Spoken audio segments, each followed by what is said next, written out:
주식 투자하시면서 말 못할 고민이나 걱정 있는 분들 많으시죠?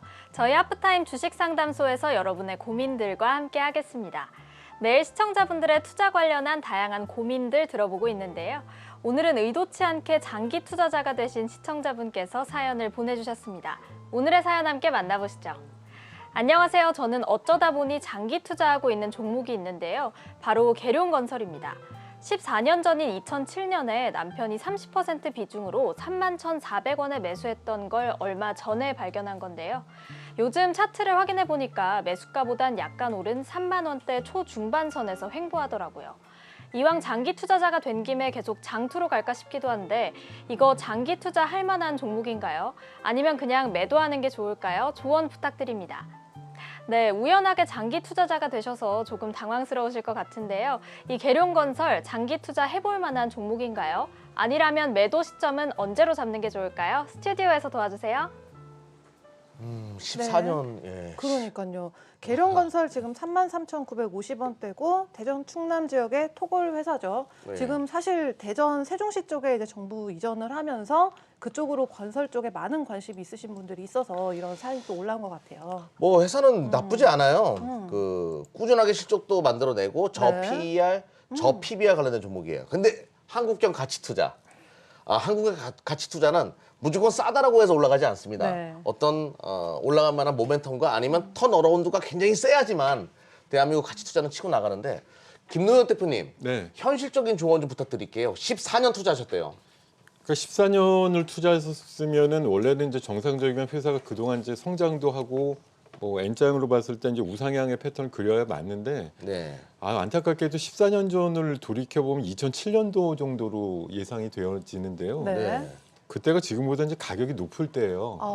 예, 그러고 나서 사실은 생각 거의 한 70% 이상 빠졌었어요. 네. 그러다가 최근에 한 3, 4년 사이에 좀 올라오면서 많이 올라온 겁니다. 최근에 이 종목이 좀 올라온 거고 뭐 앞서서도 브리핑 짧게 해주셨지만 지역 토건업체들이 원래 뭐 이익은 잘 나고 네. 그래서 사이즈는 그렇게 크진 않고 뭐 대전 기반이다 보니까 아무래도 세종시 기반된 그런 뭐 이벤트 같은 것들을 좀 기반으로 해서 좀 기다리고 있는 이벤트들이 있죠. 뭐 세종시 국회 이전이라든가 네. 이런 이슈들이 좀 맞물려 있고 다만 세종시 같은 경우는 지난해 올 상반기까지 뭐 주택 관련된 부동산 가격이 급등을 하는 제1번의 지역이었다가 네.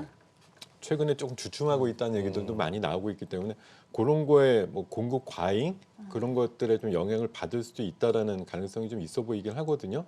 뭐 제가 봐서는 일단 그 올해 9월 달에 한 45,000원 모양 만들고 나서 저점 고점이 조금씩 낮아지는 추세를 그리고 있어서 네. 아무래도 뭐 대선 이슈 좀 지나고 나서 뭐 어느 분이 되는가에 따라서 추진력을 가지고 뭐 국회 이전이라든가 어떤 그 중앙 정부의 기능 같은 것들을 네. 훨씬 더 세종시 쪽에 좀 이전을 많이 하겠다라는 멘트가 나오시면 그러시면 한 4만 원대 정도까지는 올라갈 가능성이 높지 않나 이런 판단을 드려보는데 그게 아마 14년 전 투자하셨던 가격하고 네. 비슷하신 가격 같아요. 그래서 뭐 이미 장기 투자는 충분히 하신 것 같고 네네. 뭐 제가 봐서는 4만 원대 이상으로 가격이 올라오거든 장기 투자를 좀 완료해 주시는 게 좋지 않을까 좀 개인적으로. 근데 애초부터 들어가는 타이밍이 과일 구간에 들어가셔가지고 2007년도면 그때 2007년도가 또 다른 대선 구간이었는지 모르겠는데 네. 그때가 아주 핫했을 때거든요. 근데 부동산 관련된 종목은 다 치고 나갈 때였어요. 그때 미국도 그랬고. 그랬나요? 네. 그때 6만 원대까지 가면서 아마 고 흐름 전후해 가지고 사신 것 같은데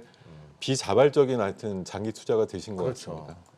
아무튼 윤민 사장님 이렇게 막 좋다라고 할 때 들어가셔가지고 뭐 좋은 기업이에요. 하지만 주가는 계속 이제 많이 빠졌다가 올라오긴 했는데 손실은 안 났지만 또 시간 수익도 대비 기회 비용이란 게 있으니까. 그래서 사실 네. 따지고 보면 수익이 난 게 아니죠. 그렇죠. 네. 그 시간은 어떻게 할 건데요? 네, 아유 시간이 돈이에요. 그렇죠. 예. 윤민 사장님 어떻게 조언 부탁해 주시겠어요? 그래서 저는 이제 계룡건설을 왜 그때 그러니까 왜 어떤 원인으로 들어가셨는지 모르겠어요. 그러니까 주식을 사실 때 본인이 생각했던 원인, 뭐 나름대로 분석을 하셨고 뭐 어떤 이유들이 있었을 텐데 그 원인과 이유가 만약에 소멸이 된다면 주가가 어느 위치에 있든 저는 매도하는 게 맞다라고 생각을 하거든요. 다만 이제 그 원인과 이유가 아직 가치에 반영이 되지 않았다면 일단 홀딩을 하시는 게 맞는데 일단 저는 그러니까 건설사들이 보통 영업이익이 적어요. 그러니까 보통 이제 두 자릿수는 아니 거의 이제 잘해야 이제 하이 싱글 수준인데 김동현 대표님 말씀하신 지방의 어떤 이렇게 일정의 어떤 영역을 두고 있는 그런 회사들은 일정 꾸준하게 어떤 실적들은 나옵니다. 그렇기 때문에 동사도 이제 충남이나 충북에서 이렇게 아파트들이나 이런 것들 많이 짓는 회사거든요. 그래서 계룡건설이 상당히 회사는 괜찮은데 과연 주가가 어느 정도 오를 것이냐라는 부분에 대해서는 좀 회의적인 부분이 저는 좀 있습니다. 그래서 말씀하셨듯이 어떤 세종시에 대한 어떤 뭐 예를 들면 청와대 일정 부분이 뭐 국회 이쪽으로 내려간다든가 뭐 이런 어떤 모멘텀이 작동할 가능성은 있지만 그렇게 보기보다는 일단은 저희가 보는 가격 라인은 4만 원 정도에 저는 매도를 하시고 4만 원 정도 올 것 같아요. 추세가 한번 4만 원 정도 한번 올 가능성이 좀 있어 보입니다. 그래서 4만 원 정도 오시면 매도를 한 이후에 만약에 건설사로 가시겠다 그러면은 뭐 현대건설이라든지 이런 쪽으로 한번 가시는 게 낫지 않을까 이렇게 생각을 하고 있습니다. 네, 선거철이니까 4만 원까지는 갈 수 있겠다. 네. 이렇게 두 분께서 말씀해 주셨어요.